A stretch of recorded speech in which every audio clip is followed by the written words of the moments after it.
I am glad to welcome you to the GB Cars Problems channel. Today, we are diving into the Citroen C3 second generation, produced from 2009 to 2016.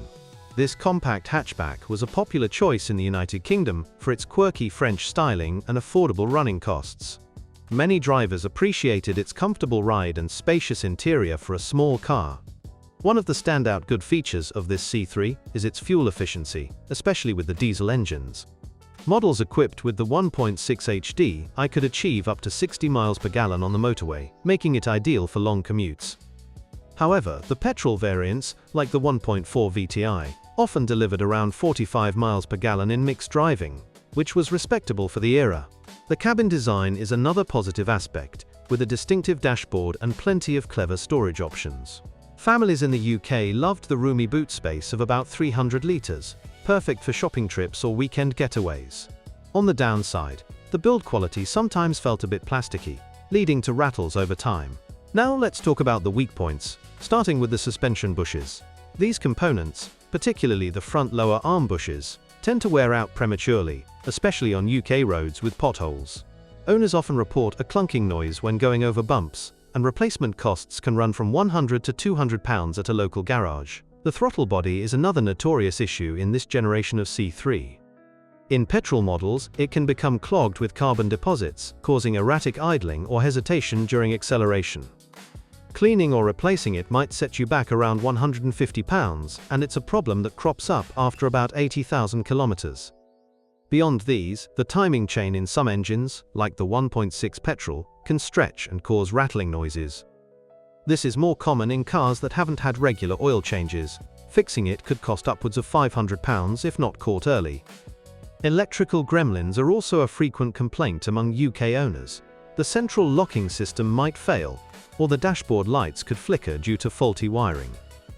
These issues are often traced back to water ingress in the engine bay. Exacerbated by Britain's rainy weather, the gearbox, particularly in manual versions, can develop a stiff shift, especially in colder months. Some drivers note that the clutch wears out faster than expected, around 60,000 kilometers. Automatic transmissions, while rare, have been known to overheat in heavy traffic. On the positive side, the C3's handling is nimble for city driving, with light steering that makes parking in tight UK spots a breeze. The visibility is excellent thanks to the large windows and high seating position. It's a car that feels fun and approachable for new drivers. However, rust can be a hidden enemy, particularly around the wheel arches and sills. In salty winter conditions across the UK, untreated underbody corrosion can lead to expensive repairs. Regular inspections and rust proofing are essential to keep this at bay. The air conditioning system often loses efficiency over time, with compressors failing after about 100,000 kilometers. Regassing might help temporarily, but a full replacement could cost £300.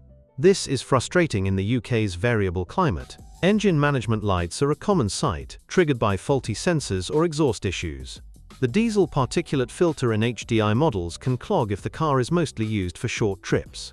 Regeneration drives on the motorway are needed to avoid costly cleanings. Brake wear is another area to watch, as the rear drums can seize up if not serviced regularly. Front discs and pads might need replacing every 40,000 kilometers, depending on driving style. Thankfully, parts are affordable and widely available in the UK. The interior fabrics, while comfortable, can fade or tear with heavy use. Some owners report that the seats lose their shape after years of family use. Upgrading to aftermarket covers is a cheap fix at around £50. Despite these issues, the C3 offers great value on the used market, with prices starting from £1,000 for higher mileage examples. Well-maintained ones can fetch up to £3,000. It's a budget-friendly option for those watching their pennies. Fuel consumption remains a strong suit, with the 1.4 diesel sipping just 4.5 litres per 100 kilometers on average. This makes it economical for urban runs in cities like London or Manchester. Petrol models are thirstier but still competitive. Safety features are decent for the time, with multiple airbags and ABS standard. It earned a 4-star Euro NCAP rating, which was solid.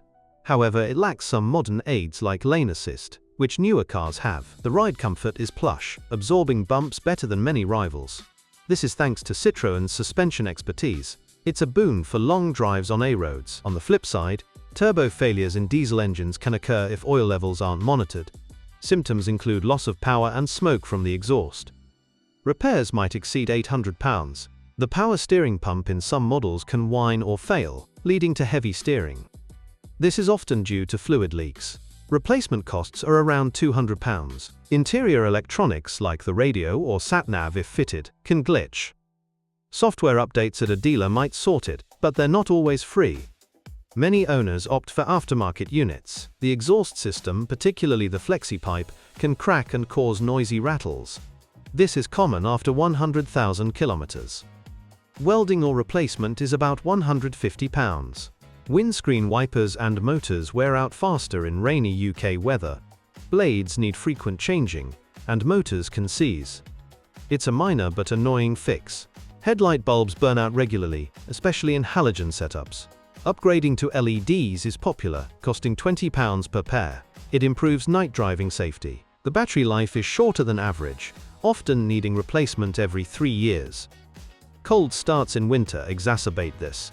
A new one costs about £80. Door handles can become loose or break, a design flaw in early models.